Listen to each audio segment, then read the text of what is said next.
Mano Brown, KLJ e Ice Blue participam da aula aberta da Unicamp.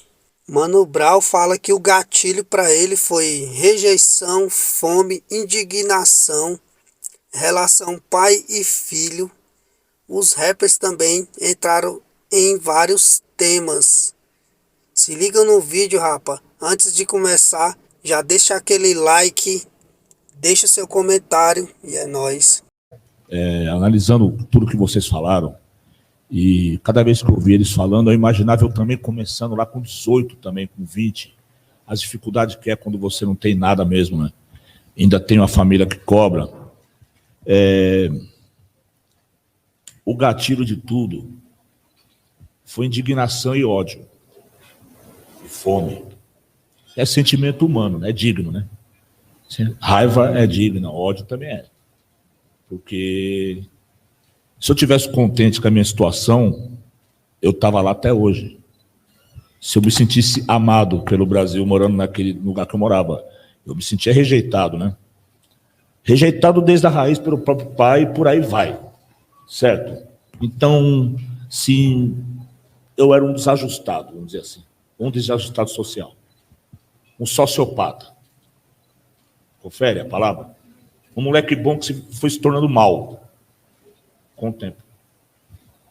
Também estudei em colégio de branco também, o piada racista era mato. Quando eu ia protestar, eles falavam que eu não era nem preto para poder falar. Já tinha essas. E às vezes os poucos retitos que tinham não tinham coragem de reagir. E eu me revoltava, aquilo me adoecia. E também fui tentar curso técnico também, na escola de branco também. Né? Em abril já tinha desistido. Me sentia burro também. Me sentia minoria, burro. Tinha 4 pretos na escola, um em cada canto, se olhando de longe, desconfiado. E quando é mulato é pior, que aí desconfia mesmo. Não sabe o que o outro acha que é.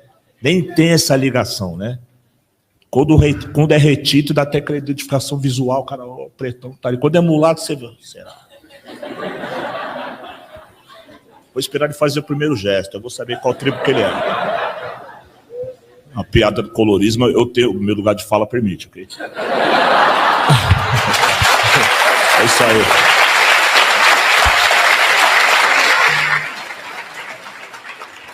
É isso aí. Evoluiu muito. Parecia uma coisa que, na época, não haveria solução para aquilo. A gente tinha muita mágoa, muita coisa para falar, todo mundo queria falar, ninguém tinha microfone para falar. E quando ia falar, a gente não se entendia. Era muita coisa. E hoje em dia eu vejo uma coisa muito organizada, muito intelectualizada, sabe? Eu não estou pondo defeito no passado, não. Estou falando da evolução. Eu frequentei muitas reuniões do passado, né, Bru? Nós frequentamos muitas, sabe? A gente saía triste às vezes.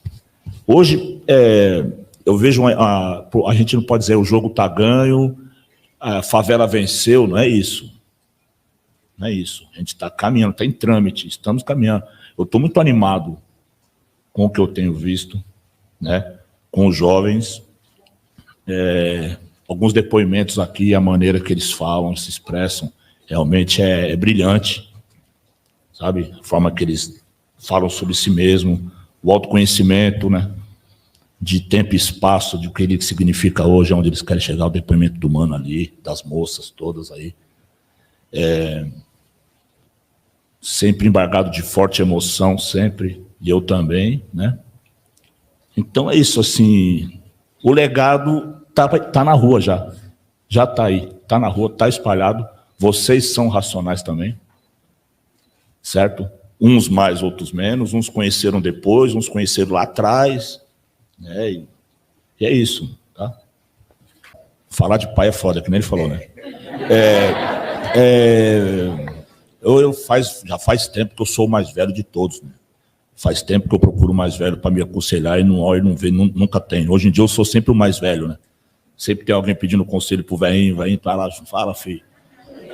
Eu nem tive esse exemplo, né? Tive que aprender a ser pai na raça, sem ter um exemplo, mas também eu não sei se eu tivesse um pai presente, se seria exemplo. Eu vejo algumas famílias, relacionamento de filho com pai, que é uma coisa que me machuca muito quando eu vejo. Pais e filhos que não são amigos, sabe? É uma coisa que me fere muito. Hoje eu tenho um filho e eu tento ser amigo dele o tempo todo. É difícil ser meu amigo, eu sou chato pra caralho, mano. Exigente, assim, vem de uma outra geração, exijo demais dele, né? Exijo que ele sofra o que ele não sofreu, isso está errado, sabe? Exigir que ele seja eu de novo. Ele não pode beber aquela água de poço cheia de micróbio que nós bebeu, entendeu, Bruno? Né? Aquelas escadas de barranco, minha rótula foi pro saco, entendeu? Então, uma hora e meia de ônibus, né? Meia hora pendurado para fora. Não precisa mais fazer esse tipo de esporte. Meu filho, ele para pegar uma outra época, a gente lutou para que chegasse no momento onde as crianças negras, os nossos herdeiros, pudessem ter uma vida melhor do que a nossa. Então, a minha relação com o meu filho consanguíneo é complexa também. Às vezes é mais fácil, e não é fácil também, a minha relação com meus filhos da rua. Porque é filho também. Dia das crianças, para o meu filho, sempre foi difícil. Era raro eu estar presente no dia dele, da criança. A mãe dele levava ele. E eu ia para o mundo fazer a festa das outras crianças. Porque o dia 12 por Racionais era obrigação. Depois que fez a faixa ainda, 12 de outubro, ficou impossível falar não. Né, Kleber? Então, assim, a vida real é mais difícil, sabe? Você criar um filho mesmo. Ser exemplo na rua e ser exemplo de casa é foda, é difícil. É difícil. O homem, ele opta por ser exemplo na rua, né? O nome intacto, e às vezes a família paga o preço. E o artista, ele é egoísta. Sabe? Exige muito, eu não sei, já estou saindo fora do assunto, né? Mas, na continuidade do rap também, essa coisa da paternidade dos mais novos procurarem o Racionais e falou, porra, Racionais, foi legal, mas seja você sempre, né? Eu gosto do seu jeito, que é diferente de nós, que é o seu jeito. Eu acho legal isso, os caras que têm o estilo próprio. Identifico quando tem influência do Racionais também, fico orgulhoso, sabe? Não vou dizer que eu não ostento, eu ostento, certo? Que é esse legado que a gente ostenta mesmo, certo? É isso. Mesmo porque, Bru, verdade, os caras fez uma pesquisa, o cara põe a música, pode ser a música de quem for, se der 20 segundos, não falou o que ele quis, ele vai mudar, Bru. Muda. A internet é isso. É 30 segundos, máximo 1 minuto. Não foi? Não, foi genial. Genial essa.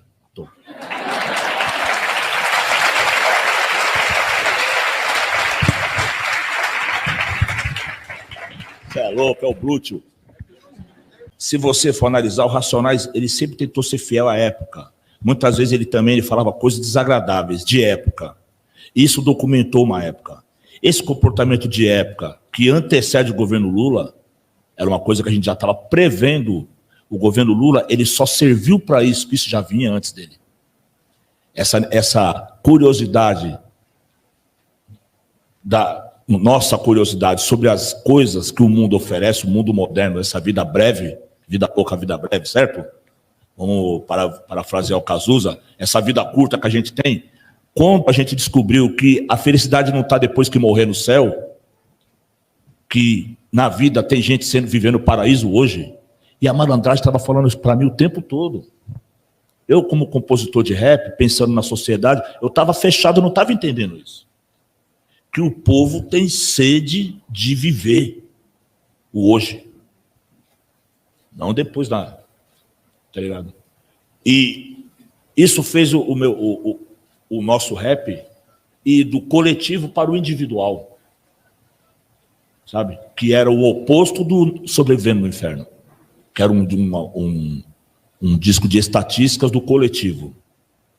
Em alguns momentos fala do individual, do preso, individual de um cara, do Guina, do outro, mas é um disco do coletivo.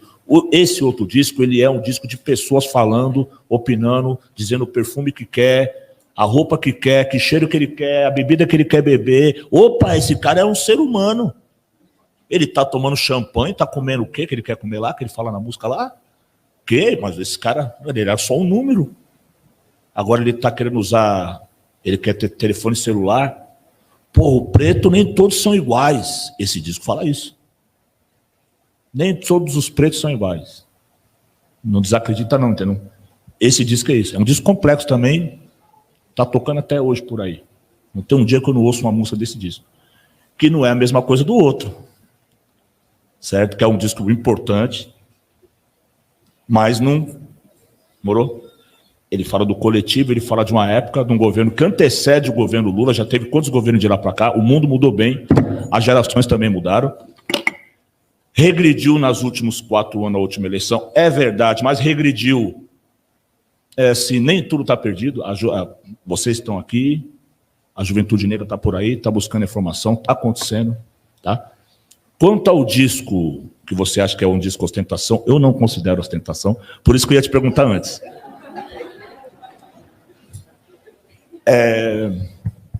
Naquele momento ali, aí você vai tentar pegar o disco do Racionais 2015, quem estava no governo era a Dilma, certo?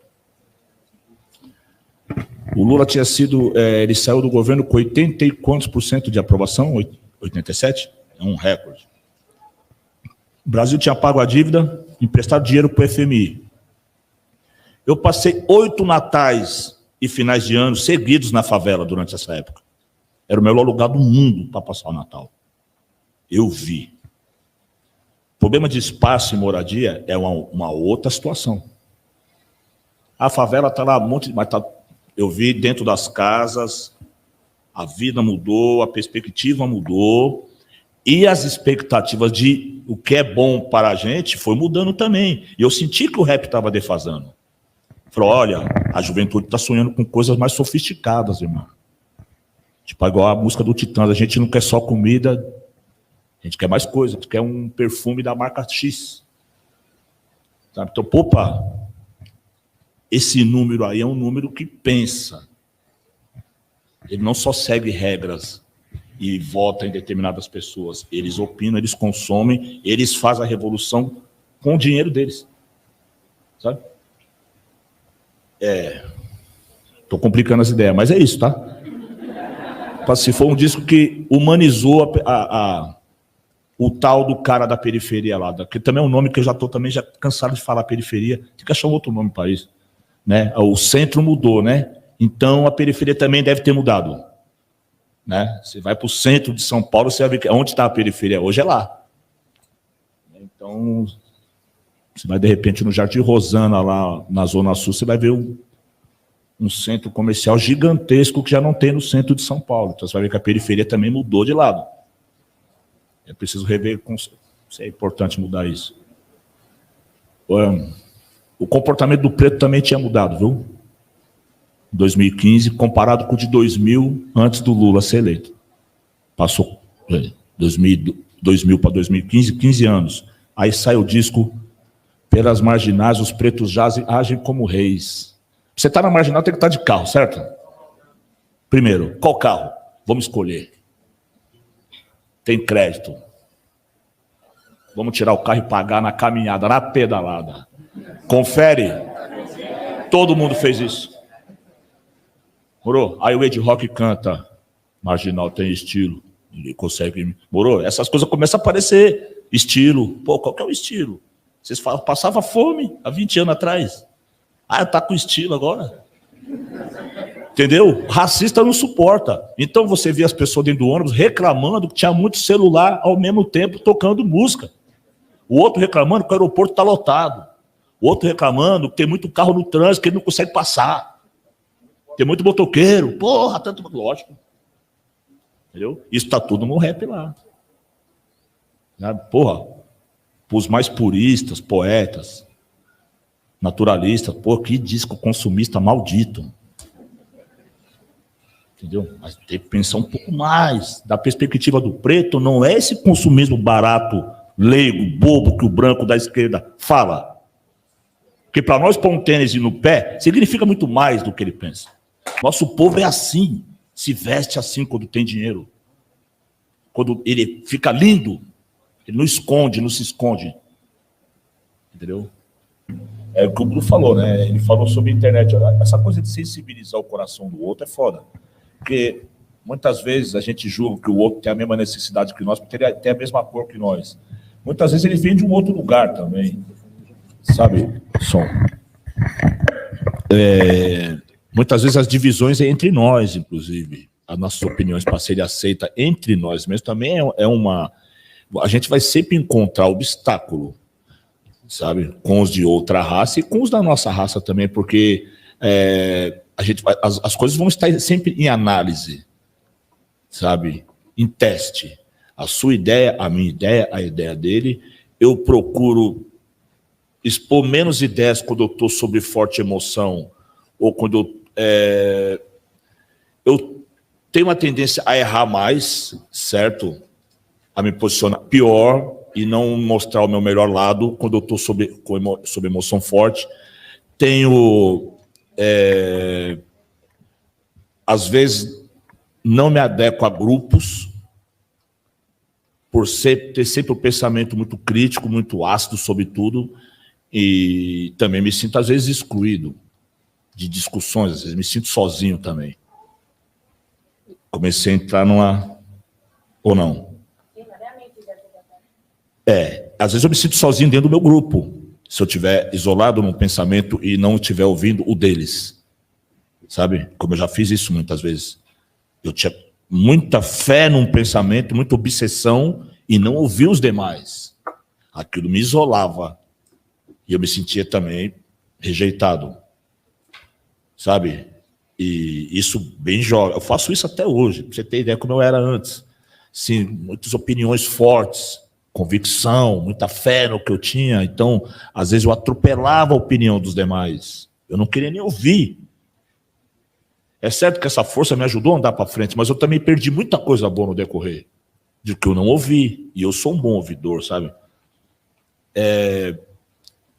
Para a gente se sentir acolhido, se sentir respeitado, leva tempo às vezes também, sabe? Não vem na juventude, não vem quando você tem todas as qualidades do jovem, você não tem esse reconhecimento ainda. Só vem quando você começa a ficar mais velho, que o tempo mostrou para as pessoas quem é você, sabe? Então, às vezes a nossa ansiedade também, ela atua contra a gente, a nossa sede de justiça, da indignação, ela pode atuar contra a gente, se você não souber. Saber é difícil, eu sei, saber. Se você não conseguir se controlar, talvez, no seu ímpeto, sabe? Nós temos nossos traumas também, não deve ser fácil para o outro lidar com nós, você entende? Não deve ser fácil para o outro, a gente se vê, mas não vê o que o outro está vendo. Tem a ver com o que eu estou te falando? Sei lá. Se organizar sempre. Aí a menina falou lá embaixo, mas tem os coletivos, é o que eu estava pensando. Se tem, por que ela se sente fora? Não se sente acolhida? É uma coisa muito individual também, entende? Entende? Por isso que eu saí da ideia. Morou? Porque cada pessoa é uma pessoa, né? É isso aí. Sobre a pergunta do irmão de branco ali, eu preciso fazer uma reflexão, estudar um pouco. Não tenho domínio do que você falou. Não tenho mesmo, só se o Blue tiver. Não sei.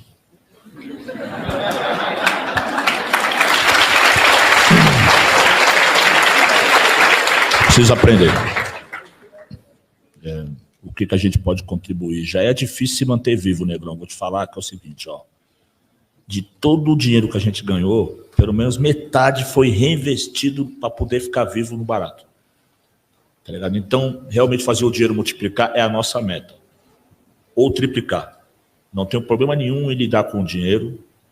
Não tenho problema nenhum que ele venha de bonde, de montão para cima de mim. Não tenho problema. Realmente administrar é um outro passo. Tem que ver o que é prioridade para nós, sendo preto ou sendo branco. O que é prioridade para o branco é diferente da nossa. Estava falando no carro agora com o Zezé. Falei, Zezé, quem gosta de dinheiro é o preto, o branco gosta de influência. Sabe? A gente brinca, a gente ganha dinheiro para comprar brinquedão. Comprar brinquedo caro. A gente tem que sair da idade da adolescência. Parar de gastar dinheiro com brinquedo. Sabe? Quem tem, o que manda é aquele que liga no Albert Einstein, que liga lá no Emílio Ribas, no meio da pandemia, e arruma uma vaga na hora. Essa influência nós não temos. Então, o dinheiro há de vir, Tem muita coisa básica para ser feito com esse dinheiro que vai entrar. Tem muita coisa básica que ficou um vácuo para trás, não preenchido. A gente teve que pular de 3 em 3 casinhas para chegar aqui. Não deu para passar pelo processo de... Morou. A gente foi pulando, se adaptando às viradas bruscas que o Brasil dá. Tá ligado? Então, para você se estabelecer como comércio, mesmo sendo racionais, não é fácil. O tamanho do público não quer dizer diretamente que você vai ser bem-sucedido. O Corinthians que eu diga, né, Bruno?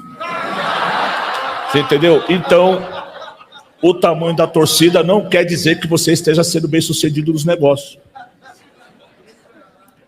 O Blue sabe disso. Você entende? A administração é difícil. Essa indústria não existia. O black money não existia. Você não havia parceiros negros para negociar. Muito dinheiro foi deixado de ganhar por não haver parceiros para trocar. Dinheiro ruim. Certo, Kleber?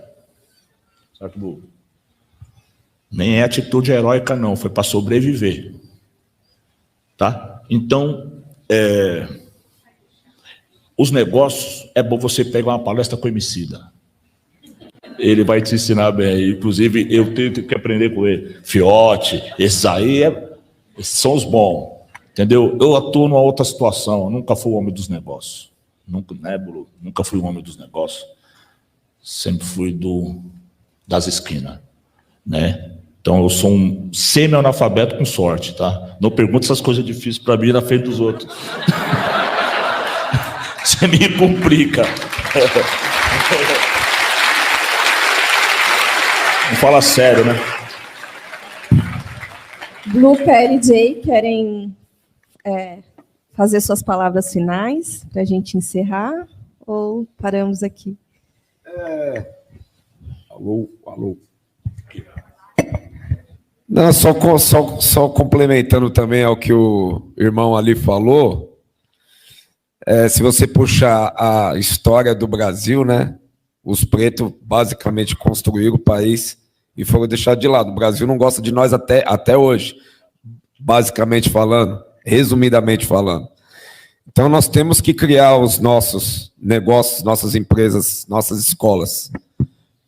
Assim a gente vai ter o poder, que ele falou. Poder é o que? É influência, né? Se você consegue influenciar as pessoas.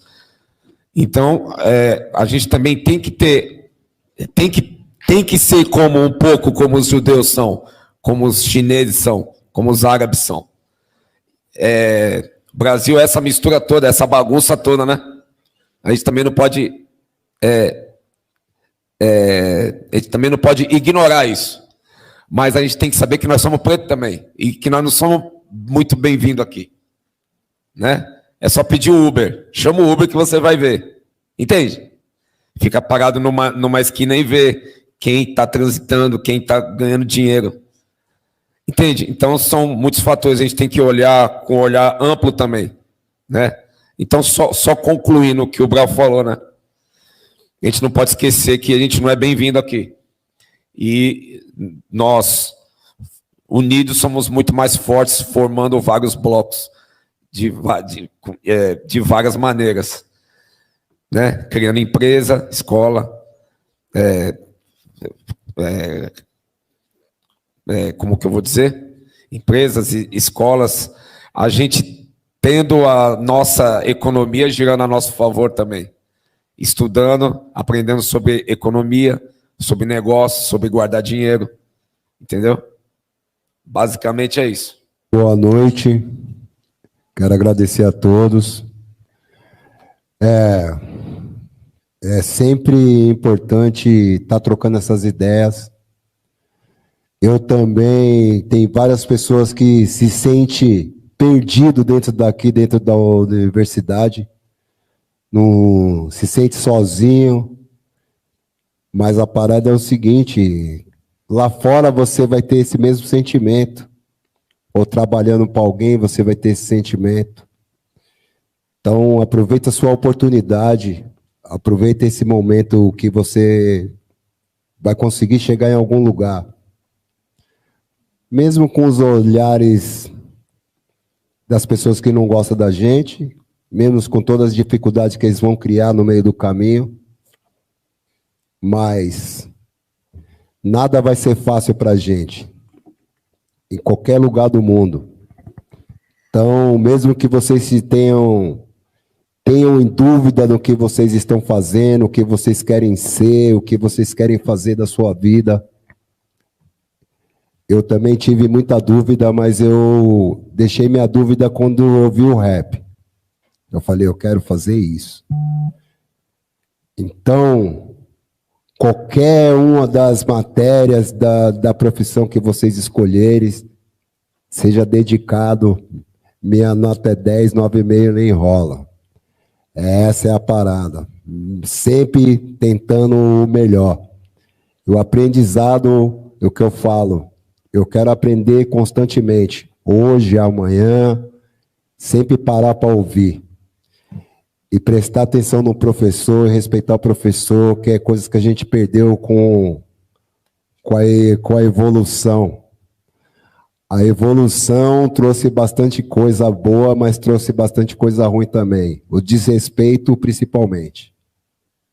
A gente perdeu o respeito pelo próximo, pelo mais velho, como eu aprendi. Então, se os caras, a nova geração, quer se espelhar no Racionais, o que nós aprendemos de verdade, na nossa essência, foi aprender a respeitar o mais velho, respeitar quem tem a voz, o malandro da esquina, o professor, tá ligado? Isso aí a gente tem que usar para a vida, respeitar o próximo. Entendeu? Muito obrigado pela oportunidade, Racionais.